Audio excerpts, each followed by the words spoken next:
Good morning. How are you guys doing? I'm really sorry that I have not put up a video. Put up a little tiny short one yesterday when I was at the church doing vacation Bible school practice.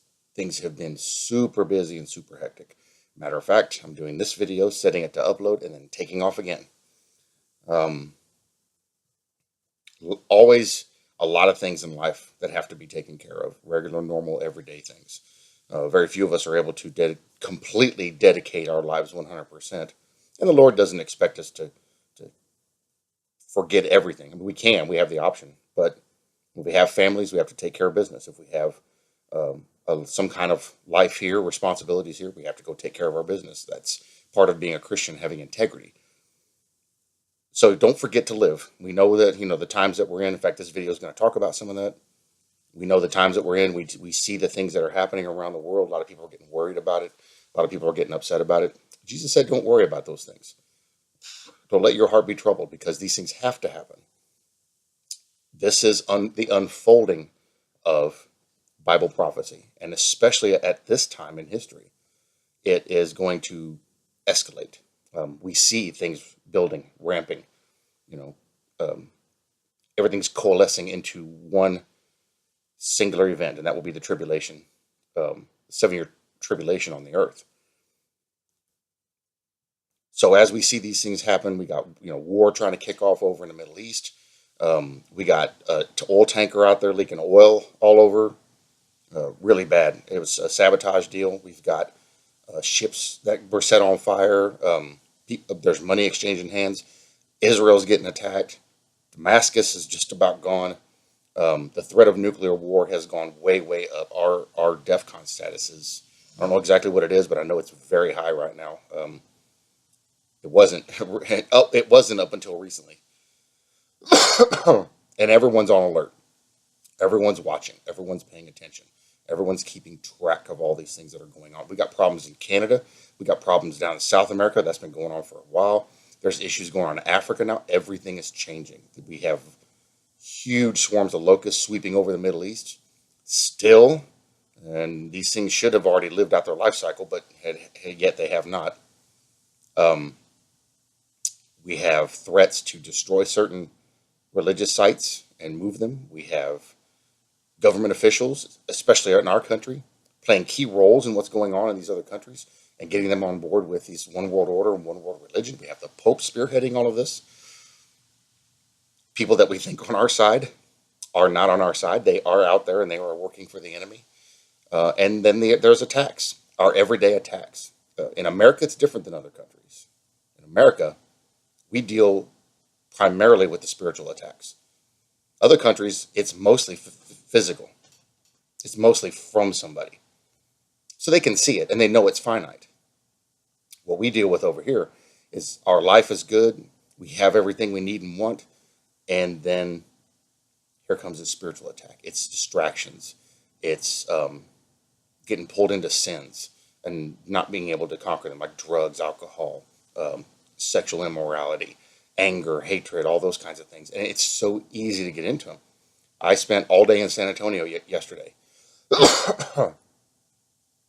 And the level of ignorance, the level of distraction, the level of anger, and just generally not caring about anybody else around them is prevalent when you drive through these cities.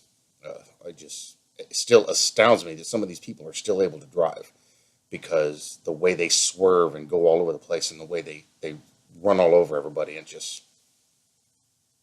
and I do the speed limit and hold my ground, because if I'm doing the right thing, I don't have to worry about if somebody else hits me, because then the police are going to go, well, what was going on? Oh, I was doing the speed limit. This dude come up and hit me. I'm covered. But I don't give no ground either, because that's my lane where I'm sitting at, and nobody's going to come in that lane with me, and many of them try to. But anyway, I don't get angry. I used to get angry. In fact, I ran a guy down one time who literally tried to push me off the road with his wife in the car, no less. She was terrified and ran him down and was trying to get him to pull over. I don't do that anymore. That dude almost hit me yesterday, 100 mile an hour, blew past me on the shoulder. Not even worried about it. The Lord will take care of him and deal with him and hopefully slow him down. But it's not my place to step in and do anything in that instance. Unless somebody else is getting hurt, then It's my responsibility because I'm protecting the third person. Anyway, I digress. We're going to face a lot of these things. We're going to face problems with our families, problems with our friends, problems with people in our community, and it's going to be constant attacks. And the enemy likes to use that. He knows how to get to us over here, just like he knows how to get to people in other countries. This is why now more than ever, we have to stay on guard, keep our armor on us at all times. When you get up in the morning, you need to get prayed up. If you feel inspired to do prayer throughout the day, stop what you're doing and do prayer. I do it while I'm driving. Turn the radio off and pray. And then in the evenings, do a prayer. Make sure you're giving thanks. Make sure you're giving glory. Make sure you're taking the time to acknowledge God. Because just being a Christian is great. Being an involved Christian is even better. Because you have an effect on the world. The prayers of the righteous avail much. With your prayers, you have an effect on people and you have an effect on the world. I've personally been blessed with being able to personally witness my prayers being answered. Clearly being answered. So it's very important we stay on top of these things. If you're a prayer warrior, keep being a prayer warrior. If you are a watchman, keep being a watchman. If you're a soul winner, keep being a soul winner. We all have different ministries, but they all serve the same God. And if you're struggling, you're struggling. Keep struggling. Don't give in. Don't give up. If you stumble, that's great. Get up. Keep going. Learn to recognize what the catalyst is that causes you to step into these sins or step into these struggles and try to eliminate that catalyst. Try to take that out of the equation. When you take the ammo away from the enemy, he can't go after you anymore. So it's a process. It's not something that's going to happen overnight. It can, but that's going to pertain to your level of faith. Stay strong, stay focused, stay in there. We have barely any time left. And that's my segue into the video. I want to talk about some things that I noticed. I actually did a video talking about a revelation I had the other night. I know this light is horrible. There we go. I had a revelation that I had the other night. It was confirmed by a couple of other people. And so I did a little bit more digging and I found a little bit more information that I wanted to share with you guys. And basically what it is, it's harvest times in Israel. So what my revelation was that I was wrong about how the harvests are going to go, because there's 3 harvests. There's the first fruit harvest that comes out of the barley. That's the wave offering. Then there's the main body harvest from the wheat. Then there's the gleanings. And Jesus and the people that he raised up the day he was resurrected, that was the first fruits. And the Bible says that they hit him and them were the first fruits. That was the barley wave offering. Now we're stepping into the wheat harvest. And the wheat harvest is us. That's the main body. It's all of us that are here. We're ready. We're prepared for the rapture of the church. So that's your main body wheat harvest. And it's really ironic how these things actually, how these events have actually coincided with actual harvest times. And then we have the gleanings that are going to come up during the tribulation. So I'm going to read a little bit from this article and give you some of this calendar that I have here that tells you the different times when this stuff is going to happen. And it's really awesome to see, because from what I've seen, the things I found out about Pentecost and how Pentecost is a floating holiday, it's a holiday without a date. It's also called the Feast of Weeks, and Pentecost falls May 10th to June 13th. We are literally in the Feast of Weeks right now. We're in Pentecost. And when Pentecost comes to its fullness, which will be on June 13th, something could happen. But listen to this article first. Harvest times in Israel. The agricultural year in Israel begins in the autumn, after the harvest festival of tabernacles, with plowing and sowing. Harvests in Israel begin in spring in the month of Adar, which is February and March. The following harvest times in ancient Israel are obtained from the Reader's Digest book entitled Jesus in His Times. This is from pages 100 and 101. So we're going to start in the 7th of Tishri, which is September, October. That's where it falls on our Gregorian calendar. This is the harvest of first rains. That's where they start plowing. Then in Heshvan, the 8th month, October, November, plowing and grain planting. Then in Kislev 9th month, November, December, grain planting continues. Then in Teveth, 10th month, December, January, the main rains come in. Then in Sabbat, 11th month, that's January, February, nothing happens. And Adar, here's the key starting to all this. Adar, the 12th month, February, March, the spring rains come. Almonds are in bloom, flax harvest. Aviv, first month, March, April, barley harvest begins. Now, when we go back to the time when Jesus was crucified, they've gone back through some of the old records and have deduced that it happened exactly in that time frame. March, April time frame is when he was resurrected, because we know about the holiday that goes along with it is exactly during that time. We just celebrated that. That's Easter. So we know his resurrection happened during that time. That's the barley harvest. That was the first fruits. That's the wave offering that happens in there in the temple. Second moon during April, May, the barley harvest is completed. Now, I'm not 100% sure what that would have to play into it, but it could be that those people that were resurrected lived a certain period of time and then died. But we also know Jesus ascended during that time, because he was with the apostles for 40 days and then ascended, and that was at the end of May according to the calendars. In fact, we're about to hit that week where he ascended. Then 10 days later was Pentecost. So check this out. So second month, April, May. I don't know why they don't have the name of the month there, but the barley harvest was completed. The third month, May, June, is the dry season. Wheat harvest begins. So we know that Pentecost actually goes from May 10th to June 13th. Then fourth month, June, July, the wheat harvest is completed and first figs comes up. Then in the month of Av, the fifth month, July, August, summer heat, vintage grape harvest begins. Then Elul, sixth month, August, September, date harvest and summer figs. So we see by this calendar here that when you look at how the Bible talks about the harvests and how it refers to these events as harvest, you see what months they unfold in. So we literally see, according to this, when these things should happen. Now, of course, we're on God's calendar. We're on his time frame. So we don't know exactly, and we're not going to know exactly until that event happens. I kind of got the impression, reading through how the wedding ceremony goes, that somebody's going to be sent. The groomsmen are going to be sent to let everybody know, hey, it's time. Here's what you need to do. Here's where you need to be. I could be wrong. That's just the impression I got from it. But when you take Psalms 90:10 into account, a generation is 70 years, 80th by strength.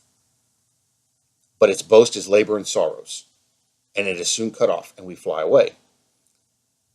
Universally, that's being referred to as a rapture passage, because it's a random passage in the middle of a whole bunch of other phrases or passages. And when you take that into account, that puts us in this year. Because if you go from 1948, go 80 years, it's 2028. Now, this is all based off what we see with Israel becoming a nation again to 2028. Back up 7 years, bam, here we are. So could it happen this month? Well, with the world events, with Psalms 90:10, with a bunch of other scriptures that we've read, with the harvest, the way they unfold, the holidays that we're in, the things that we've seen happen during these holidays, it is a highly possible this is the year, and we could be coming into the last couple of weeks of our time here on earth. I'm not going to set a day because I don't know the day. Not because I'm, don't want people to mark me as anything. I literally don't know the day. However, I'm looking at this and putting 2 and 2 and 2 and 2 together and getting 8. And if you look in Strong's Concordance, what 8 is. So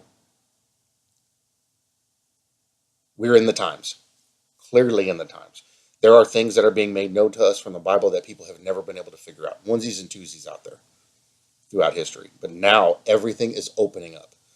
Every prophecy is opening up. Understanding about these prophecies is opening up. We are now seeing the referencing to those things in our world that are helping us understand what these are and where these come from. Did not the Bible actually say that was going to happen? Daniel was told to seal up the visions in this book. until the end times when knowledge will be increased. The knowledge is being increased. We are now getting understanding on these things. We're now able to look back and tell the times and the dates of things that happened back then and liken them to what we're doing right now. It's all unfolding before our very eyes.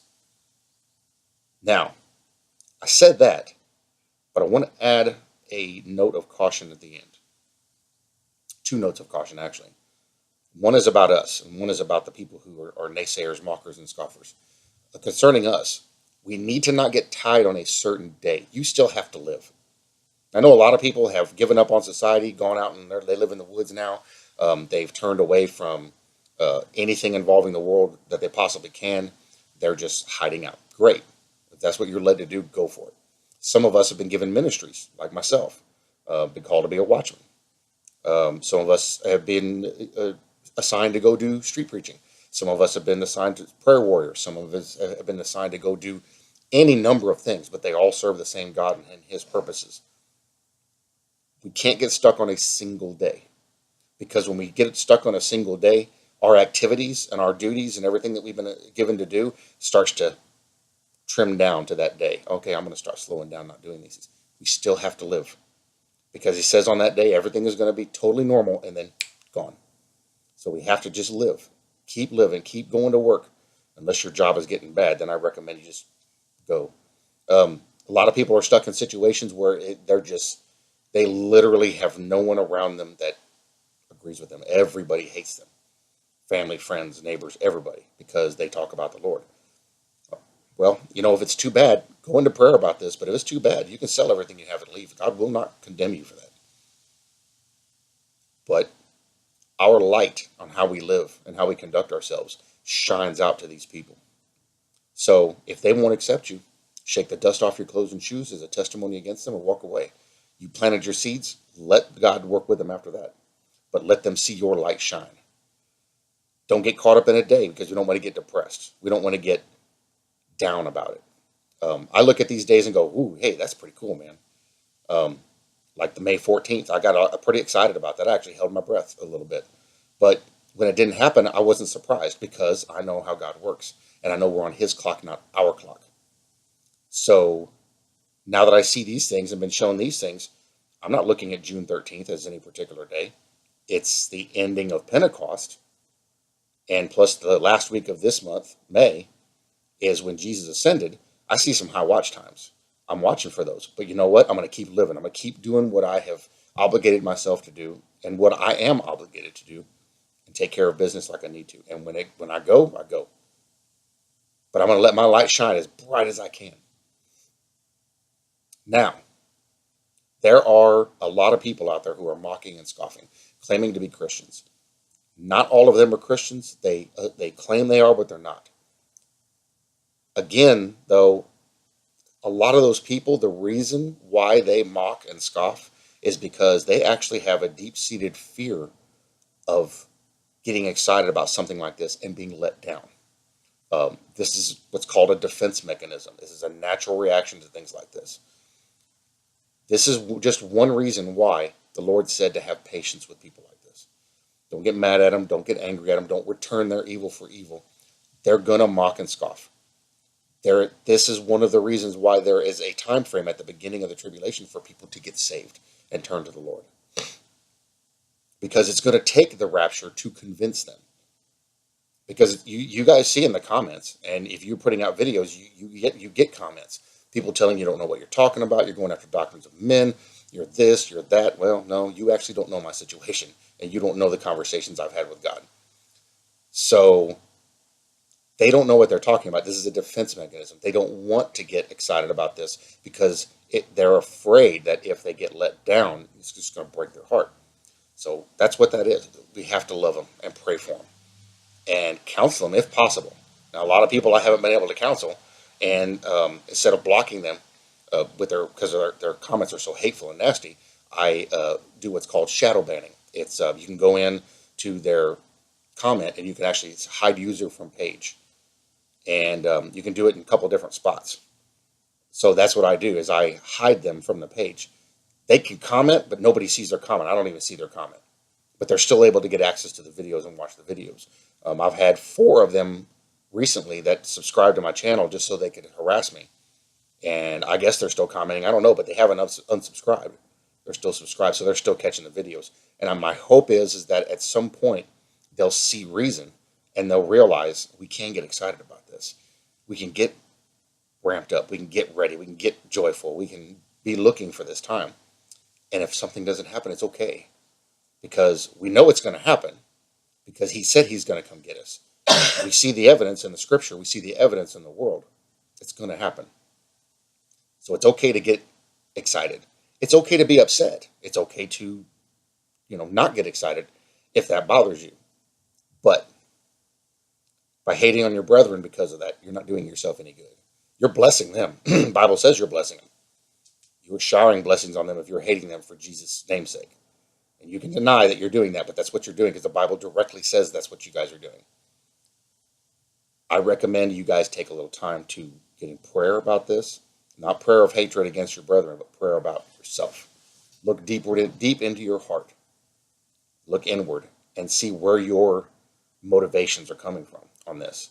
And like this guy Goose777, I hate to even mention his name in my videos, but he claims to be a Christian and is so full of hatred towards anyone else.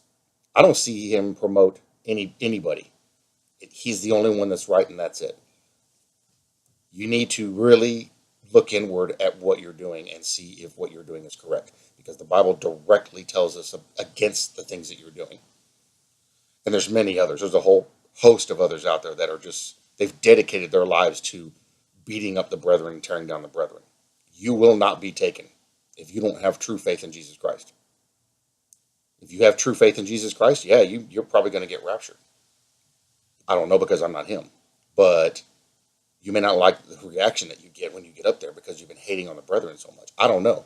That's not my call. But at this point in time, where we're at, the things that we're seeing unfolding, I mean, even if it's a year from now, even if it's 10 years from now, which I highly do not see how that could happen, we're still to stay ready. We're still to stay focused. Because if we don't stay focused, he's going to come and he's going to sneak up on us and he's going to catch us sleeping. And we could get left behind. We could get caught doing things. This new phrase that I've adopted is, when he comes, what is he going to catch you doing? Is he going to catch you hating on the brethren? Is he going to catch you doing the wrong things? Is he going to catch you living in sin? Or is he going to catch you doing what he's called you to do? And that's to preach the kingdom, share the gospel, tell people about the good news, and let your light shine to everybody.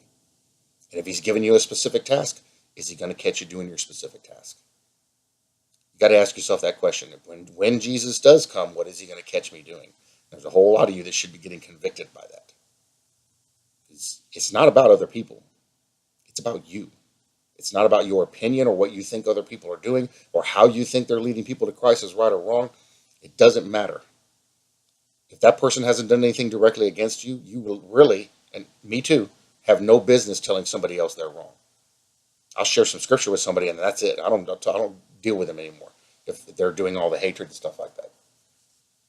Just send them on their way and ignore them, because God's going to deal with them. People that are turning away from you and laughing at you and stuff like that, plant your seed and walk away. I know it hurts to know that there's going to be people that are going to be left here, but we can't save everybody. This is up to God. So plant your seed, keep going, because the time you spend trying to convince somebody is time you could be spending leading somebody else to Christ who will accept it. God will deal with them. He'll take care of them. And it may take the rapture to convince them. And a lot of them are going to be left here and they're going to see it happen.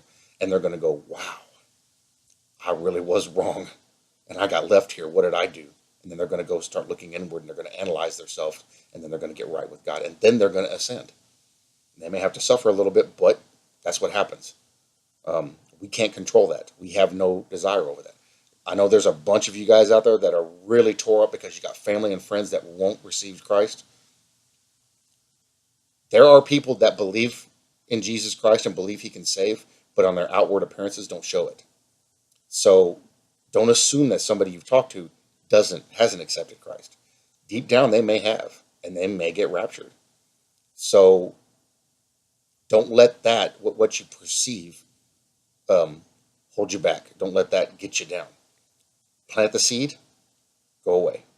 Let your life be the evidence and let them see it, because that could be what brings somebody out of their shell who is a closet Christian.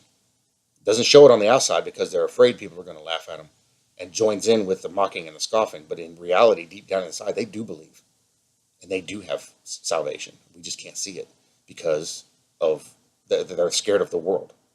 And your light could bring them out of that. This is why we have to live a certain way, and our example helps other people.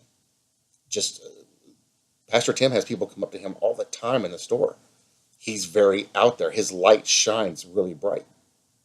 People see him and come and join him.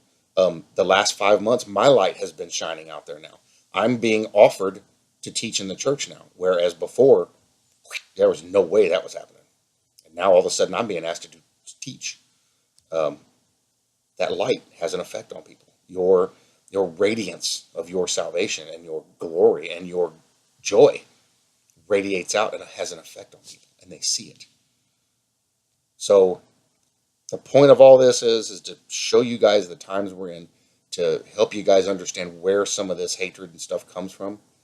And we're not to hate them back. We're to love them back, because we don't know, one, we don't know their situation. Two, we don't know their heart. And three, God and Jesus both said, be kind to everyone. Love everyone. Love them the way you want to be loved, even if they hate you, because they're blessing you. The only person they're hurting is themselves, because words mean nothing. The only power words have are the power you give them. A lot of people say differently. The words have power, but it's only the power you give that word. Because somebody can go and throw a string of obscenities at me and have no effect on me because I don't give those words power.